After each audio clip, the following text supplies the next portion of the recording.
Hey guys, this is Patrick Ives Mendones. I am currently a fourth year international studies student concentrating on international development and cooperation at Far Eastern University in Manila. I am also a student leader, being an executive committee member at the FEU Central Student Organization. So for today, I'm going to talk about something that is very close to my heart as an international relations student, and that is the United Nations. So the United Nations is one of the most prestigious and most respectable international organizations that is currently existing in the world. So, let's talk about the UN. What is the United Nations? The name United Nations, coined by the late United States President Franklin D. Roosevelt, was first used in the Declaration by United Nations of January 1st, 1942, during the Second World War, when representatives of 26 nations pledged their governments to continue fighting together against the Axis powers Germany, Italy, and Japan.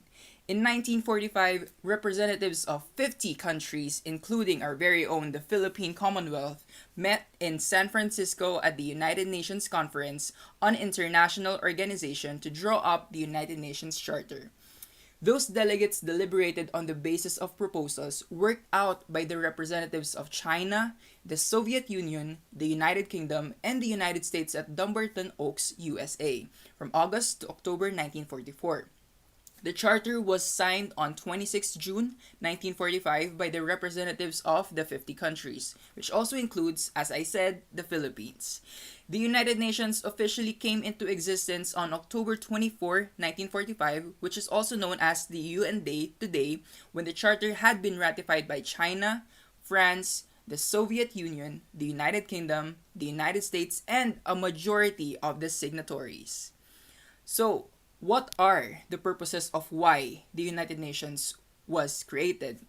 So, of course, mainly to maintain international peace and security, then to develop friendly relations among nations based on respect for the principle of equal rights and self-determination of peoples, to cooperate in solving international economic, social, cultural, and humanitarian problems, and in promoting respect for human rights and fundamental freedoms.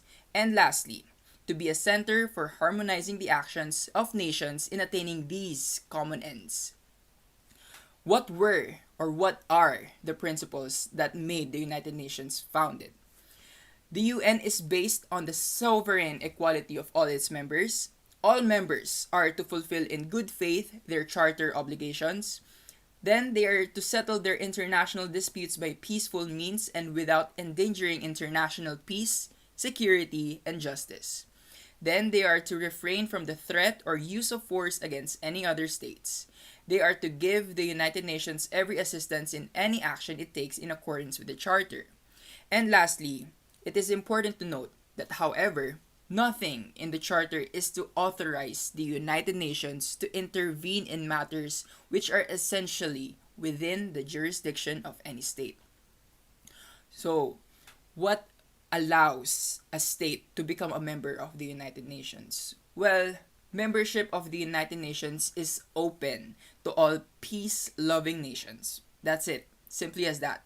To all peace-loving nations that accept the obligations of the charter and are willing and able to carry out these obligations. So that's it. That's pretty much the overview of the United Nations, and I hope that this short information about it helped you in knowing more about this international organization. Thank you very much, and that's it for today. This has been Patrick Ives Mendones, signing off.